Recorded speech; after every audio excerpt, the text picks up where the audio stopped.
Bismillahirrahmanirrahim. Assalamualaikum warahmatullahi wabarakatuh. Alhamdulillahirabbil alamin alladzi ahyana ba'da ma amatana wa ilaihi nusyur.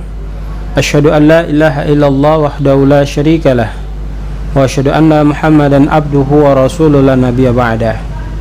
Para pemirsa kaum muslimin muslimat jamaah TV dakwah Al-Suru yang sama berbahagia, kembali kita bersyukur kehadirat Allah atas nikmat yang telah Allah anugerahkan kepada kita, kesehatan fisik kita, rohani kita, jasmani kita yang Allah masih berikan kepada kita, hidup yang Allah masih memberikan panjang umur kepada diri kita. Hendaknya semua fasilitas tersebut dapat kita gunakan untuk semata-mata taat ibadah kepada Allah Subhanahu wa taala dan menjauhi larangan-larangan Allah Subhanahu wa taala dan tidak bermaksiat kepada Allah Subhanahu wa taala.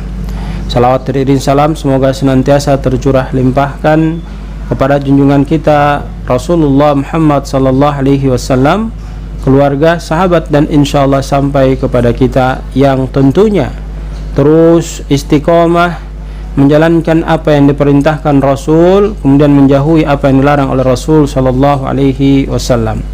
Seperti biasa kita bertemu dalam rangka berfastabiqul khairat, berlomba-lomba untuk menggapai kebaikan, menuju kebahagiaan, kesuksesan, kesejahteraan hidup kelak ketika kita kembali menghadap Allah di kampung akhirat nantinya. Pada kesempatan yang sangat berbahagia ini kita kembali akan mendengarkan hadis dari Nabi sallallahu alaihi wasallam yang redaksinya adalah An Abi Hurairah radhiyallahu anhu anna Rasulullah sallallahu alaihi wasallam qaal as-salawatul khams. Jadi sebuah hadis datangnya dari Nabi sallallahu alaihi wasallam disampaikan oleh Abi Hurairah yang menyatakan bahwa Nabi begitu memberikan perhatian yang khusus kepada diri kita agar kita mau memperhatikan apa yang disampaikan oleh Rasul sallallahu alaihi wasallam. Apa itu? As-salawatul khams, salat 5 waktu yang terkadang kita ini melalaikan salat tersebut. Kita menganggap hal tersebut adalah merupakan hal yang biasa dalam proses peninggalan atau meninggalkan salat yang kita tinggalkan. Yaitu kita sadari bahwa kita dalam sehari itu melaksanakan ibadah salat 5 waktu, mulai dari subuh, duhur, asar, maghrib dan isya harus kita kerjakan setelah kita sampai pada akil balik. Namun kenyataan yang ada, kebanyakan umat Islam disibukkan dengan dunia yang menyebabkan hawa nafsunya memuncak untuk mengejar dunia sehingga mereka lupa daripada melaksanakan ibadah salat 5 waktu tersebut. Apa keistimewaan Rasul sallallahu alaihi wasallam mewanti-wanti kita untuk menjaga salat 5 waktu ini? Kata Rasul sallallahu alaihi wasallam, as-salawatul khams, salat yang biasa kita lakukan 5 waktu, wal jum'atu ilal jum'ah. Ya, jadi dari Jumat yang satu ke Jumat berikutnya, artinya dalam sepekan ya, kita melaksanakan istiqomah untuk mengerjakan yang namanya salat 5 waktu. Wa ramadhanu ila ramadhan, sampai pada 1 tahun penuh. Bahkan di sini digambarkan dari Ramadan, misalkan tahun ini ke Ramadan tahun berikutnya, jadi genap 1 tahun. Siapa di antara kita mampu istiqomah, mampu melaksanakan ibadah salat 5 waktu itu dengan ikhlas mengharapkan keridhaan Allah, tidak putus-putus, terus continue istiqomah menjaganya, maka Rasul sallallahu alaihi wasallam menyampaikan mukaffaratun lima bainahunna idza jutunibatil kabair. Maka kesederhanaan dalam melaksanakan ibadah salat itu akan meleburkan dosa-dosa kita ya, artinya penghapusan dosa di antara Jumat yang satu ke Jumat berikutnya, artinya seminggu itu insyaallah dosa kita akan diampuni oleh Allah Subhanahu wa taala.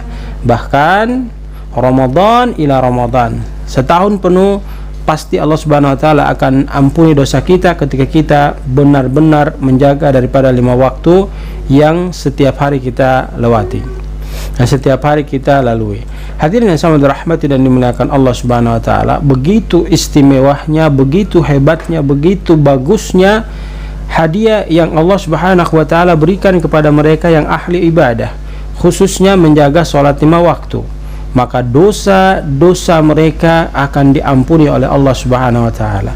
Kalau kita berbicara secara akal sehat dengan pemikiran yang penuh dengan kedewasaan bagi diri kita, sesungguhnya orang-orang yang mendapatkan ampunan dari Allah Subhanahu wa taala pasti akan masuk ke dalam surganya Allah Subhanahu wa taala. Jadi kita bisa pastikan bahwa mereka akan mendapatkan surganya Allah Subhanahu wa taala. Kenapa demikian?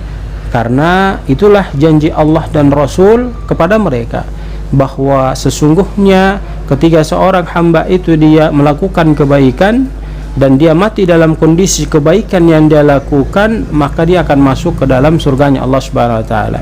Ingat, Rasul sallallahu alaihi wasallam mengingatkan kepada kita, innamal a'malu bil khawatim, bahwa proses nanti kita di akhirat itu tergantung bagaimana akhir daripada kematian kita. Kalau kita sholat terus dalam kondisi yang demikian, setahun, 2 tahun, 3 tahun kita istiqomah, maka pasti kita akan mati dalam kondisi berada dalam kebaikan, yaitu seputar sholat tersebut. Tapi kalau kita dalam kondisi yang lain, maka kita akan mati dalam kondisi yang lain pula. Man tashabba biqaumin fahuwa minhum. Barang siapa yang dalam kondisi yang demikian, maka dia akan dalam kondisi yang demikian. Artinya mengikuti sesuatu, dia akan dibangkitkan bersama sesuatu itu. Mempelajari sesuatu dan dia mengamalkan sesuatu itu, maka dia akan dibangkitkan bersama apa yang dia pelajari dan dia amalkan.